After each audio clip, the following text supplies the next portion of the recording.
नमस्कार विद्यार्थी मित्रांनो, मी लहू जायब आहे।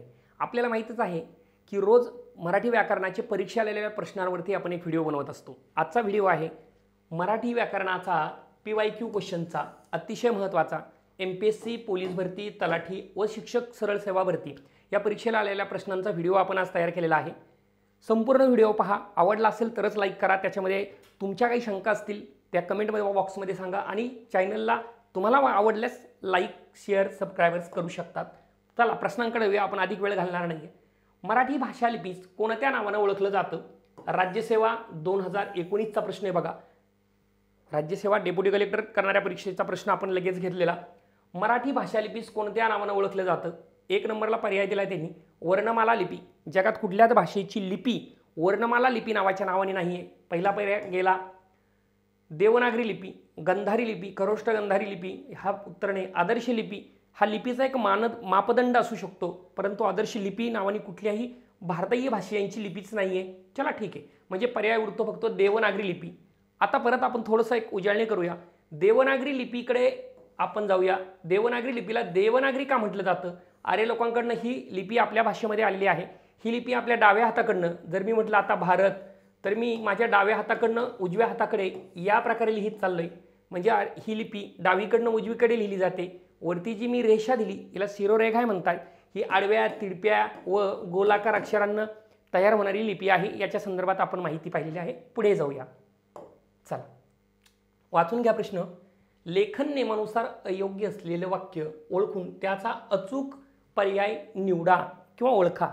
आधी प्रश्न लक्षात घ्या, अयोग्य उत्तर निवडायचे। खाली योग्य उत्तर दिलेले सुद्धा असतील आणि अयोग्य सुद्धा असतील। त्यातलं एकच अयोग्य उत्तर आहे, 3 उत्तरे योग्य आहेत, हे आधी डोक्यामध्ये क्लिअर करून घेतलं पाहिजे। कक्ष अधिकारी 2019चा प्रश्न आहे मित्रांनो, वाचून घ्या। 1 मिनिट तुम्हाला काही सेकंद वेळ देतोय, तुमच्या लगेच लक्षात येईल बघा। पर्याय सगळे वाचल्यानंतर कमेंट बॉक्समध्ये तुमचं उत्तर द्या, मग मी तुम्हाला ते सांगणार आहे। चला जाऊया प्रश्नांकडे। अक्षरे म्हणजे पूर्ण उच्चारलेले वर्ण असतात। अक्षरे म्हणजे पूर्ण उच्चारलेले वर्ण असतात। मी म्हटलं क पूर्ण उच्चार झालाय वर्णाचा, म पूर्ण उच्चार झालाय, ल कमल नावाचं अक्षर तयार झालंय, म्हणजे पहिला बरोबर आहे। उत्तर नाहीये प्रश्नाचं, विधान बरोबर आहे। दुसरं विधान वाचा। व्यंजनात स्वर मिसळून अक्षर बनते। राईट, मी व्यंजन घेतलं क नावाचं, त्याच्यामध्ये स्वर टाकला अ नावाचा आणि माझं पूर्ण तयार झालं अक्षर क। विधान बरोबर आहे। आपल्याला अयोग्य विधान शोधायचंय। अक्षर म्हणजे पूर्ण अर्थाचे बोलणे आणि मुखावाटे निघणाऱ्या मूलध्वनींना वर्ण म्हणतात। बघा, मुखावाटे निघणाऱ्या मूलध्वनींनाच आपण वर्ण म्हणतो, बरोबर आहे।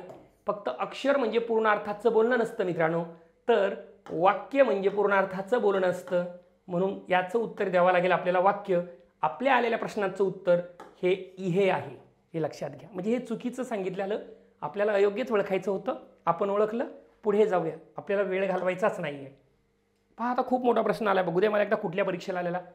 टॅक्स सिस्टम 2017चा प्रश्न घेतला। आधी प्रश्न वाचूया, एकदम सावकाश सुरूया। खाली दिलेल्या जोड्या लावा। इकडे लक्षात घ्या, अगोदर खाली दिलेल्या जोड्या लावा म्हणजे प्रश्न इथे आहे, त्याचे पर्याय खाली दिलेले आहेत, हे एकदा क्लिअर करू। अ गटातले आपण वाचूया, वाचून घ्या जरा, 1 मिनिट वेळ घ्या। कमेंट बॉक्समध्ये एक जरी तुम्हाला जोडी सापडली तर तुम्ही बाकीच्या जोड्या सहज मिळू शकता, ठीक आहे, तुम्हाला ते समजून पण जाईल। मध्ये दिले भाषेचे स्पष्टीकरण करणारे शास्त्र म्हणजे ह्या 4 पैकी 1, पूर्ण अर्थाचे बोलणे म्हणजे याच्यापैकी 1, ज्यांचा उच्चार करण्यास कमी कालावधी लागतो ते याच्यामध्ये दिले, आणि स्पष्ट आणि खणखरीत उच्चारांना काय म्हणतात यातलं एक जरी सापडलं, क मधलं सापडलं, समजा कचं उत्तर सापडलं तर कच्या लाईनला चेक करा तो पर्याय आहे का, आणि मग तसा जर एकमेव पर्याय असेल तर टिक करून टाका। चला या प्रश्नाकडे उत्तराकडे जाऊया। बघा, भाषेचे स्पष्टीकरण करणारे शास्त्र म्हणजे व्याकरण। आता मला सापडलं एक, माझं मला हे कळलंय की माझ्या अ नावाच्या पर्यायाचं उत्तर 3 असणार आहे। मग मी अच्या लाईनमध्ये जाईल। याच्यामध्ये 3 कोणत्या कोणत्या क्रमांकाची उत्तरे दिलेली आहेत?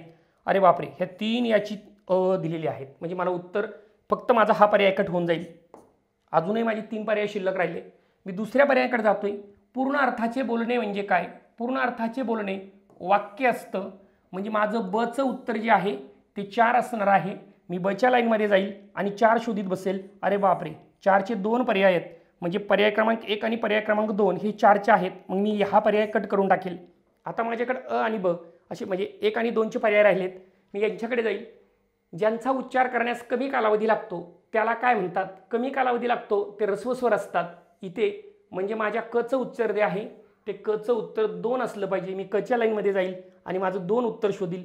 इथं कच्या लाईनमध्ये 2 उत्तर मला दिलेलं आहे आणि हे कच्या लाईनमध्ये एकमेव 2 आहे, म्हणजे परफेक्ट माझं उत्तर पर्याय क्रमांक 2 आहे. आणखीन एक ट्रिक सांगतो, याच्यापेक्षा सोपी. इतका राडा करत बसण्याची गरज नाही. बघा लगेच आपण परत पाहूया, म्हणजे तुम्हाला याच्यापेक्षा सोप्या पद्धतीनं पण सोडता येऊ शकतं. त्याला थोडासा वेळ तुम्हाला लागेल. बघू आपण. चला, टेक्निकलचा थोडासा प्रॉब्लेम आहे, बघू आपण. मी डायरेक्ट काय करेल बघा, मला जर वाचायचं तर मी शेवटनं सुरुवात करेल. असे प्रश्न शक्यतो शेवटकडनं सुरुवातीला जायचं. स्पष्ट व खणखणीत उच्चारांना टिंबटिंब म्हणतात. स्पष्ट व खणखणीत उच्चारांना काय म्हणतात बाळांनो? ऱ्हस्व स्वर म्हणतात. ज्यांचा उच्चार करण्यास कमी कालावधी लागतो त्यांना ऱ्हस्व स्वर म्हणतात. स्पष्ट खणखणीत उच्चारांना अनुस्वार म्हणतात. इकडे बघा, इथं पूर्ण अर्थाचे बोलणे बऱ्यापैकी तुम्हाला माहिती आहे, याला वाक्य म्हणतात. मग बचं 4 बघा कुठे, बचं 4 हे 2 आले, पण इथं डचं मात्र 1. आता ड मध्ये जर गेले तर इथं 2 आले, म्हणजे तुमचा हा आणि हा पर्याय गेले. आता 2च प्रश्नात तुम्हाला खेळायचे, लक्षात आले. आणि मग आपण परत खालूनच वरती जाऊया.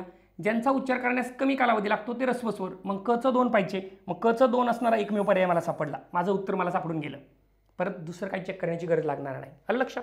चला, थोडीशी रिव्हिजन करायची असेल तर करू शकता. अनुस्वार तुम्हाला माहिती आहे, अनुस्वार म्हणजे काय? स्पष्ट आणि खणखणीत जे असतात ते अनुस्वार असतात.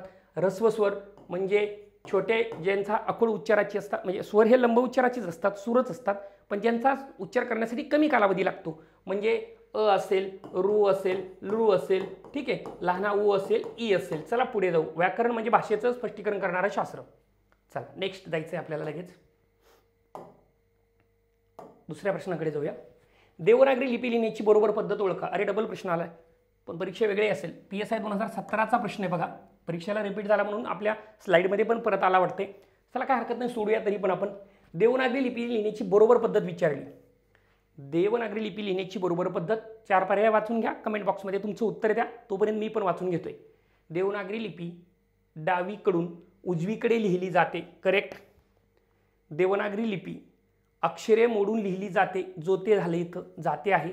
देवनागरी लिपी अक्षरे मोडून लिहिली जाते. जाते. देवनागरी लिपी डावीकडून उजवीकडे लिहिली जाते. याच्या उलटं दिले बघा इथं, लक्ष घ्या जरा. देवनागरी लिपी एकाखाली एक अशी लिहिली जाते. चला, बरोबर लिहिण्याची पद्धत 4 पर्याय वाचून झालेत माझे, तुमचे झाले असतील. येऊया आपण. बघा, देवनागरी लिपी उजवीकडून डावीकडे लिहिली जाते. मी जर मला आत्ता असं लिहिलं तर तुम्ही योग्य समजाल का? नाही, म्हणजे हे विधान चुकीचं आहे. खालच्या विधानाकडे या. देवनागरी लिपी अक्षरे मोडून लिहिली जाते. अक्षरे मोडून म्हणजे काय कळलं नाही, ठीक आहे. देवनागरी लिपी डावीकडून उजवीकडे लिहिली जाते. इथं एक गोष्ट लक्षात घ्या, इथं लिहिण्याची बरोबर पद्धत सांगितली. काही मुले इथे कन्फ्युजन होतील. हुशार मुलांच्या मनात लगेच प्रश्न आलाय, सर मोडी लिपी ही देवनागरीचीच लिपी आहे, म्हणजे मला समजा अहमदनगर लिहायचं तर अहमदनगर. आता झालं माझं मोडी लिपीतलं अहमदनगर, पण त्याचा अर्थ हा नाही आहे. प्रश्नांचं मिनिंग लक्षात येणं गरजेचं आहे. देवनागरी लिपी जी आहे ती डावीकडून उजवीकडे लिहिली जाते. पर्टिक्युलर पर्याय दिलाय म्हणून पर्याय क्रमांक 3 याचं उत्तर असेल. आलं लक्षात? देवनागरी लिपी एकाखाली एक लिहिली जाते, अजिबात नाही. मला जर क लिहायचं आहे तर मी म आणि ल आणि मग याला कमल वाचायचं नाही, हे चुकीचं. पुढे जाऊ. मराठी भाषा गौरव दिन कधी साजरा केला जातो? लक्षात घ्या, डिपार्टमेंटल टॅक्स असिस्टंट 2017चा प्रश्न आहे, आयोगानं विचारलाय. Departmental tax assistant 2017. पर्याय दिले 27 फेब्रुवारी, 1 मे, 15 ऑगस्ट आणि 1 जानेवारी. एका काही सेकंदात तुम्ही उत्तर देताल अपेक्षा आहे. कमेंट बॉक्समध्ये आपलं उत्तर करा. आपण लगेच पुढे जाऊया. चला चला पुढे बघा. मराठी भाषा गौरव दिन विचारलाय. तुम्हाला माहिती आहे मराठी भाषा गौरव दिन जो असतो तो आपला 27 फेब्रुवारीला साजरा करतात. एकच नंबरला पर्याय दिलेला आहे. बाकी 1 मेला कामगार दिवस असतो, तुम्हाला माहिती आहे, कामगार दिवस असतो. आता इथं थोडीशी गंमत पण आहे, हुशार मुलांच्या लक्षात येईलच. याच्यात महाराष्ट्र दिन पण असतो 1 मेला, महाराष्ट्र दिन. आणि मी ती गंमत पण तुम्हाला सांगणार आहे, जे हुशार मुलांनाच फक्त समजू शकते. 27 फेब्रुवारी ह्या प्रश्नाचं उत्तर आहे. ओके, डन, काय हरकत नाही. कारण का तर इथे विष्णू वामन शिरवाडकरांचा जन्मदिवस असतो आणि तोच मराठी भाषा दिन गौरव दिन म्हणून साजरा केला जातो.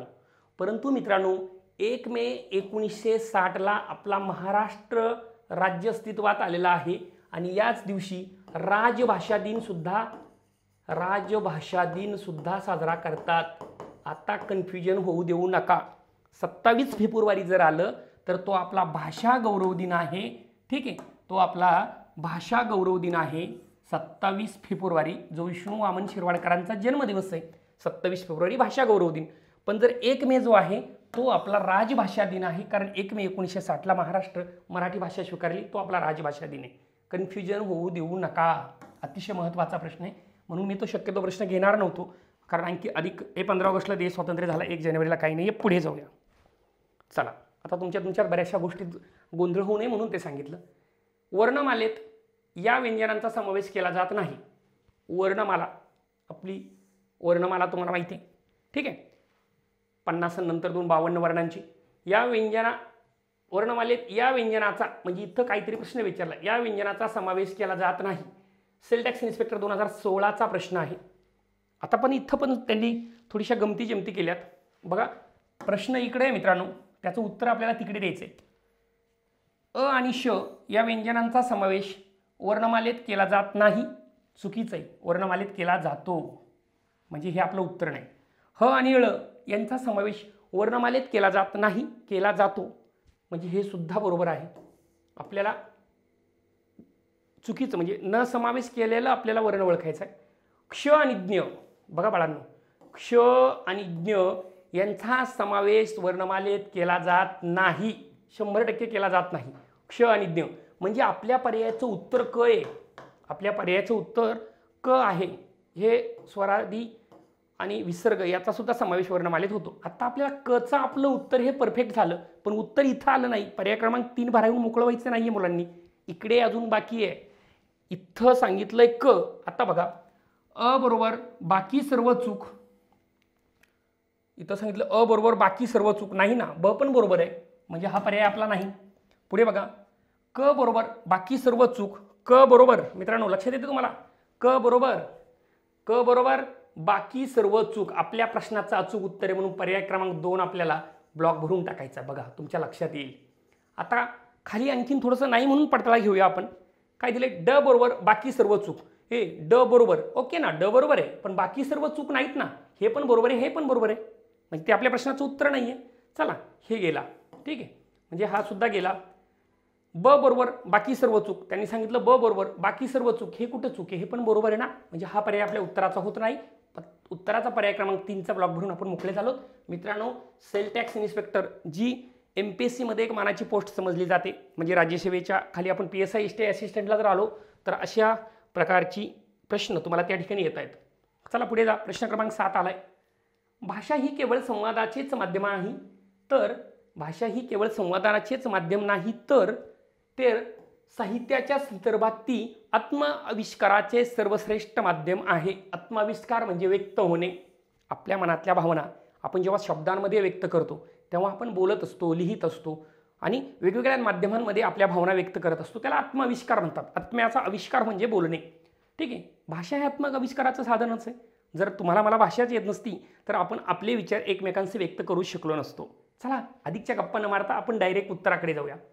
आता इथे मात्र विधान मोठे दिले आणि पूर्वार्ध बरोबर, उत्तरार्ध बरोबर, मध्य बरोबर, काय सर्व बरोबर पाहूया आपण. संपूर्ण बरोबर, आपण खालनं वर जाऊया म्हणजे आपल्याला जरा गंमत वाटेल. उत्तरार्ध बरोबर. आता इथे हे जे वाक्य एवढं दिलेलं आहे, भाषा ही केवळ संवादाचे माध्यम नाही, हा याचा पूर्वार्ध आहे. असे प्रश्न आले तर तुमच्या लक्षात यावं म्हणून हा याचा काय आहे, पूर्वार्ध आहे. ठीक, ओके. अरे यार, हे वरच जाते रे, इथं लिहितो पूर्वार्ध. ठीक आहे, आता इकडे बघा, आणि हा जो भाग आहे बाकी राहिलेला हा याचा उत्तरार्ध आहे. ठीक आहे, नंतरचा. त्यांनी सांगितलंय उत्तरार्ध बरोबर म्हणजे पूर्वार्ध चूक नाही. भाषा हे केवळ संवादाचे माध्यम नाही, बरोबर आहे. तो पण भाषा हे केवळ संवादाचे माध्यम नाही, बरोबर आहे, विधान बरोबर आहे. ठीक आहे, उत्तरार्ध बरोबर नाही, पूर्वार्ध सुद्धा बरोबर आहे. पुढे पूर्वार्ध बरोबर आहे, मग उत्तरार्धाचं काय, पर्याय उडून गेला, हा सुद्धा पर्याय उडून गेला.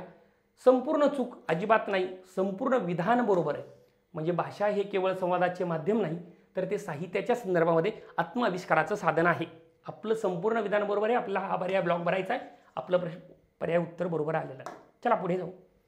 चुकी बरोबर ते सांगा. टॅक्स असिस्टंट 2000 टॅक्स असिस्टंट नाही, असिस्टंटची पोस्ट आहे. 2015चा प्रश्न आहे. आता जरासा वाचून घ्या आणि मलाही वाचायला वेळ द्या. तुम्हीही वाचा, कमेंट बॉक्समध्ये आपलं उत्तर सांगा. आपण जी लिपी वापरतो तिला बाळबोध लिपीसुद्धा म्हणतात. ओके. देवनागरी लिपी उभ्या, आडव्या, तिरप्या, गोलाकार अक्षरांनी बनलेली असते. आत्ताच मी मागच्या PPT मागच्या स्लाईडला त्याचं विधान केलेलं आहे. देवनागरी लिपी लेखकाच्या उजवीकडून डावीकडे लिहिली जाते. अरे चला ठीक आहे, मिळाले तुम्हाला उत्तर. अजून उत्तर याच्यात नाही, खाली पण पाहायचे. तुम्हाला खाली उत्तर पाहूनच सांगावे लागेल. चला एक एक सुरू करूया.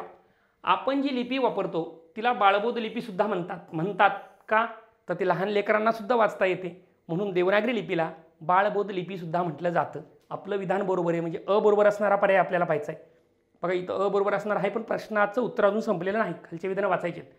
देवनागरी लिपी उभ्या, आडव्या, देवनागरी लिपी उभ्या, आडव्या, तिरप्या, गोलाकार अक्षरानं बनलेली असते. एकदम राईट आहे, एकदम बरोबर आहे. म्हणजे हे पण विधान बरोबर आहे, हे पण विधान बरोबर आहे. देवनागरी लिपी लेखकाच्या, मी लेखक आहे, उजवीकडून म्हणजे इकडून, उजवीकडून म्हणजे इकडून, डावीकडे लिहिली जाते म्हणजे माझ्या इकडनं इकडं लिहिली जाते. शक्य नाही. आलं लक्षात? शक्य नाही म्हणजे हे विधान चुकीचं आहे. आता क चूक पाहायचं आहे आपल्याला. फक्त क चूक आहे, बाकी दोन विधानं बरोबर आहेत. पर्याय क्रमांक 1च आपलं उत्तर सापडले. हे का नाहीत? फक्त अचूक. अचूक आहे का? बरोबर आहे म्हणजे हे नाही. फक्त बरोबर. फक्त बरोबर आहे का? नाही. ब सुद्धा बरोबर आहे म्हणजे हे सुद्धा नाही. फक्त ब बरोबर. फक्त ब बरोबर आहे का? नाही. सुद्धा बरोबर आहे. चला पुढे जाऊया. मराठी भाषेसंदर्भातील पुढील कोणते वाक्य अयोग्य आहे? STI 2015चा प्रश्न आहे. बघा चला बघूया. मराठी भाषेसंदर्भात पुढील कोणते वाक्य अयोग्य आहे? इथं थोडासा फोकस करा. चुकीचं निवडायचं. कधी कधी गंमत होऊन जाते का आपण चुकीचं सोडून देतो आणि बरोबरच निवडतो. पर्याय वाचून घ्या, कमेंट बॉक्समध्ये मला त्याचं उत्तर सांगा. चलो ठीक आहे. सॉरी. मराठी असे आमची मायबोली असे प्रत्येक मराठी भाषकाने अभिमानानं म्हटलं पाहिजे. निश्चितच मी मराठी, बरोबर आहे, म्हटलंच पाहिजे. चुकीचं निवडायचं हे बरोबर आहे, पण हे आपलं उत्तर नाही तर तुम्ही म्हणाल हा सर उत्तर आहे, हे विधान बरोबर आहे. ओके, म्हटलं पाहिजे. मराठी महाराष्ट्र राज्याची राजभाषा आहे. मराठी आत्ताच सांगितलं 1 मे 1960ची गोष्ट, ती आपली राजभाषा आहे. आपले मराठीतले राजप्रशासनाचे कारभार मराठी भाषेतून चालतात, म्हणून ती आपली राजभाषा आहे. उत्तर आपल्याला अजून शोधायचं आहे. हे सुद्धा बरोबर आहे. हिंदी ही मराठी भाषेची जननी आहे. इतकं काहीतरी गलत आहे. हिंदी ही मराठी भाषेची जननी नाही. संस्कृत ही मराठी भाषेची जननी आहे. हे लक्षात घ्या. संस्कृत ही मराठी भाषेची जननी आहे. संस्कृत. मग हे विधान जे आहे हे यांनी चुकीचं दिलंय आणि आपल्याला मात्र चुकीचंच शोधायचं होतं. म्हणजे आपल्या प्रश्नाचं उत्तर आपल्याला सापडलेलं आहे. हे आपल्या प्रश्नाचं उत्तर आहे. आलं लक्षात? चुकीचं विधान आपल्याला सापडलं. खाली आज मराठी भाषेच्या लेखनासाठी देवनागरी लिपीचा वापर केला जातो. आजच नाही, सततच केला जाईल. ठीक आहे, म्हणजे हे बरोबर आहे, आजही केलाच जातो. म्हणजे विधान बरोबर आहे. आपल्याला चुकीचं शोधायचं होतं म्हणून आपलं उत्तर हे आहे. लक्षात आलंय? मराठी भाषेसंदर्भात आपले विधानं लक्षात आलेली आहेत. हे संस्कृत भाषेतून आपली मराठी भाषा तयार झालेली आहे. तुम्हाला माहिती आहे संस्कृतमधून कशी तयार झाली? संस्कृतमधून अपभ्रंश झाला, अपभ्रंशमधून प्राकृत आली आणि प्राकृतमधून मराठी झाली. तुम्ही ते शिकलेले आहात. पुढे जाऊ. काय दिलंय? पर्याय वाचा, योग्य ते पर्याय शोधा. नक्की शोधूया. भाषा नदीच्या प्रवाहाप्रमाणे असते. कारण, आता कारण खाली दिलीत, ते कारण आपल्याला शोधायचं आहे. जरा ट्राय करा, कमेंट बॉक्समध्ये तुमचं उत्तर टाका. बघूया आपण बरोबर येतंय का. असिस्टंट 2017च्या मुख्य परीक्षेचा प्रश्न आहे. म्हणजे मुख्य परीक्षेलाच मराठी असतं म्हणून मुख्य परीक्षेचाच असणार, प्रिलियमचा नसणार आहे. भाषेच्या प्रवाहात वळणे असतात. भाषेमध्ये बदल होत जातात. भाषेच्या व्याकरणाच्या नियमांना मुरड घालावी लागत नाही. भाषेचा प्रवाह अखंड चालू नसतो. अरे असं कसं असतो की? ठीक आहे. कारण बघा, भाषा नदीच्या प्रवाहाप्रमाणे असते. कारण भाषा नदीच्या प्रवाहाप्रमाणे असते. कारण भाषेचे प्रवाहात वळणे असतात. नाही, नदीचे प्रवाहात वळणे असतात. भाषेमध्ये बदल होत जातात. बरोबर, भाषेमध्ये बदल होत जातात, बरेचसे असे काही शब्द आहे की मराठी भाषेत त्याला काय म्हणतात आपल्याला माहिती नाही. आपल्याला माहिती नाही. बिल्डिंग 25 मजली आहे, आपण वरती जायचं, आपण म्हणतो लिफ्टमधनं जायचं, मराठीत विचारा कोणाला, त्याला सांगता सुद्धा येणार नाही.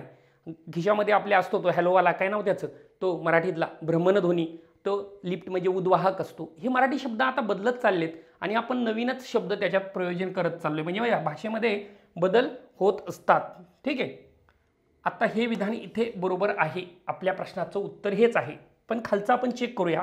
भाषेच्या व्याकरणाच्या नियमांना मुरड घालावून लागत नाही. घालावी लागते. व्याकरणाच्या नियमांना कधी कधी मुरड घालावी लागते. तुम्ही भाषेमध्ये बऱ्याचशा गोष्टी पाहिल्या की नाही, त्याच्यामध्ये कधी कधी अपवाद असतात.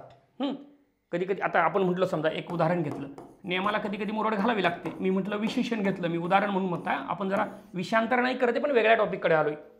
मी म्हटलं विशेषण हा विकारी शब्द जाते. तुम्हालाही माहिती आहे की याच्यामध्ये लिंगवचनानुसार बदल होतो. ही विकारी शब्द जाते. पण आता मला विकार करून दाखवा. मी म्हटलं सुंदर पक्षी किंवा सुंदर मुलगी, मुलगा, काही लिहा, मुलगी घेतलं, आत्ता विकार होईल का? खरं तर ही विकारी ना, बदल व्हायला पाहिजे. मी तर मुलगा घेतो नामात, करा बरं विकार. अकारांत विशेषणात विकार होत नाही, ते तर विकारी आहे. भाषेच्या व्याकरणाच्या नियमांना मुरड घालावी लागली की नाही? लागली. ठीक आहे. ओके, कळलंय की नाही? म्हणजे इथं सांगितलं होतं लागत नाही, म्हणजे हे चुकीचं आहे. ठीक आहे. भाषेचा प्रवाह अखंड चालू नसतो दिलाय त्यांनी. अरे असतो, चालू असतो, भाषेमध्ये बदल होतात, हे सुद्धा चुकीचं, हे चुकीचं, हे चुकीचं, हे चुकीचं. मग आपलं उत्तर हे बरोबर. आलं लक्षात? चला पुढे जाऊया. किती प्रश्न झालेत? 11 प्रश्न झालेत. व्याकरण म्हणजे काय?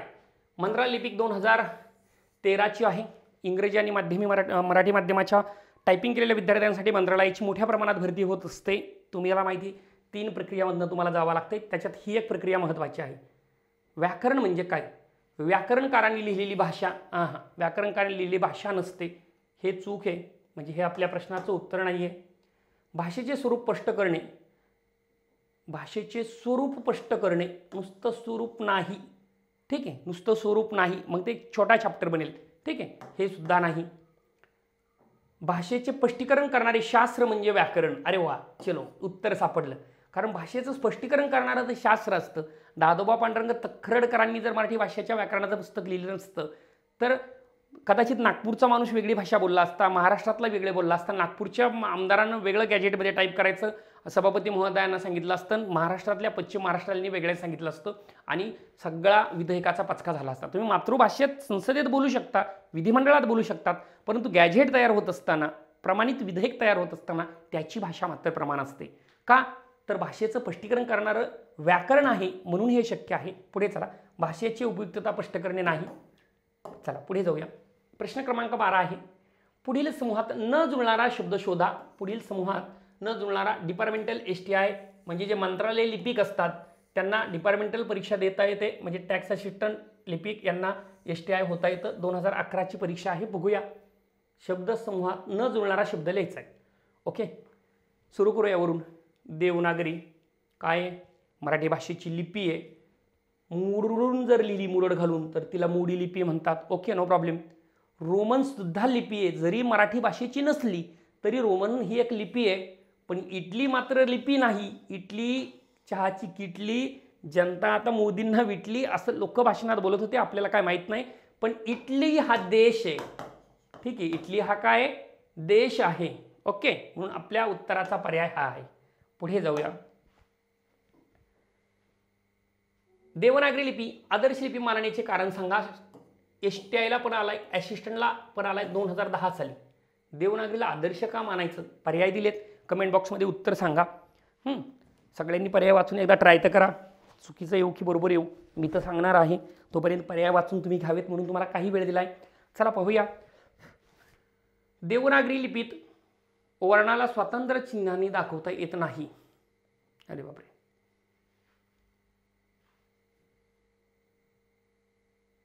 देवनागरी लिपी आदर्श मानण्याचे कारण आपल्याला शोधायचे. आपण एक एक विधान बाजूला करून टाकू, खालून वरती जाऊ. देवनागरी लिपीत एक वर्णाला 2 ध्वनी असतात. बिलकुल नाही. देवनागरी लिपीमध्ये एका वर्णाला एकच ध्वनी आहे. म्हणजे क असा लिहितात ना, ते असाच लिहितात. मग असा क कोणी लिहिलेला नाही. आलं का लक्षामध्ये? म्हणजे तो असा लिहितात तर असाच लिहितात. एका वर्णाला एकच ध्वनी असतो. विधान चुकीचं. देवनागरी लिपीत ध्वनीला स्वतंत्र चिन्ह नसते. देवनागरी लिपीत ध्वनीला स्वतंत्र चिन्ह असते, हे सुद्धा चुकीचं आहे. असते, देवनागरी लिपीत स्वतंत्र चिन्ह आहे. कशाला? प्रत्येक ध्वनीला. मी जर अ म्हटलं तर अ ला स्वतंत्र चिन्ह आहे. परत अ असं लिहिल्यानंतर अ परत असा कधी लिहिला जात नाही, म्हणजे एकच चिन्ह अ ला आहे. हे सुद्धा चुकीचं. देवनागरी लिपीत उच्चारात येणारा प्रत्येक ध्वनी देवनागरी लिपीत उच्चारात येणारा प्रत्येक ध्वनी स्वातंत्र्य चिन्हाने दाखवता येतो, म्हणून तर 52 वर्णांची निर्मिती केली आहे. राईट, हे आपल्या प्रश्नाचं उत्तर आहे मित्रांनो. आणि हे का नाही? देवनागरी लिपीत वर्णाला स्वतंत्र चिन्हानं दाखवता येत नाही शब्द आलाय, म्हणून हे चुकलंय. ठीक आहे, येते म्हटलं असतं तर हे बरोबर आलं असतं. आले लक्षामध्ये? चला पुढे जाऊया. पण हे फक्त भाषा आणि लिपी प्रकरणाचे प्रश्न घेतले आहेत मी आजच्या लेक्चरमध्ये. पुढे आणखी तुम्हाला वेगवेगळे प्रश्न घ्यायचे येणारच आहेत. मराठी भाषेचे लेखन करणारे कोणत्या लिपीत केले जाते? अरे परत रिपीट प्रश्न आहे. पण STI असिस्टंट 2010ला आलाय, सगळ्यांना माहिती. देवनागरी लिपी याचं उत्तर आहे. आपली मराठी भाषेची जननी संस्कृत भाषा आहे. देवनागरी लिपी मुरड घालून जर लिहिली तर तिला मोडी भाषा म्हणतात, किंवा मोडी लिपी म्हणतात. आणि नगरी लोक बोलायचे शहरात राहणारे आर्य संस्कृतीतले, म्हणून नागरी भाषा होती. पण हे या प्रश्नांची उत्तरे आहेत. प्रश्नाचं उत्तर देवनागरी आहे. पुढच्या प्रश्नांकडे जातोय. भष हा शब्द, अरे चला टायपिंग मिस्टेक आहे, समजून घ्याल तुम्ही. हा भष नाही आहे, हा भाषा आहे. भाषा हा शब्द संस्कृतमधील कोणत्या धातूपासून आला आहे? PSI 1993, खूप जुना आहे. ठीक आहे, धातू विचारलाय भाषाचा. तुम्हाला माहिती आहे भाषा हा शब्द भाष नावाच्या धातूतून आलाय. पण श नेमकी कोणतं? जरा गमती केल्यात. पर्याय क्रमांक तुम्हाला दिलेले आहेत, तुम्ही जरा उत्तर देण्याचा ट्राय करा. याच्याकडे लक्ष द्या फक्त. इथं श दिलाय, श आहे, स आहे, क्ष आहे आणि न आहे. याच्यातून तुम्हाला उत्तर शोधायचं आहे. हुशार मुलांचा लगेच ऐकू जागा झाला असेल, आणि हा रेड पेननी आला म्हणजे हाच प्रश्नाचं उत्तर आहे. आणि बाळांनो तेच प्रश्नाचं उत्तर आहे. ठीक आहे, शरीर षटकोनाचा पाहिजे. भाष्य धातूपासून भाषा शब्द बनलाय. ठीक आहे, चला आता मित्रांनो, असे असंख्य व्हिडिओ जर तुम्हाला पाहिजे असतील तर अजूनही तुम्ही चॅनलला लाईक केलं नसेल, सबस्क्राईब केलं नसेल तर करा. आवडलं असल्यास करा. उद्यासुद्धा याच वेळेला तुमच्यासाठी मराठी व्याकरणाची, मुंबई पोलीस भरतीसाठी आणि वेगवेगळ्या स्पर्धा परीक्षासाठी प्रश्नांची सिरीज घेऊन आम्ही येणार आहोत. तुम्हाला जर मराठी व्याकरणाची स्पेशल बॅच पाहिजे असेल तर आमच्या डिस्क्रिप्शनमध्ये तुम्हाला कॉन्टॅक्ट नंबर दिले, त्या नंबरवरती तुम्ही संपर्क करू शकता. जय हिंद, जय शिवराय.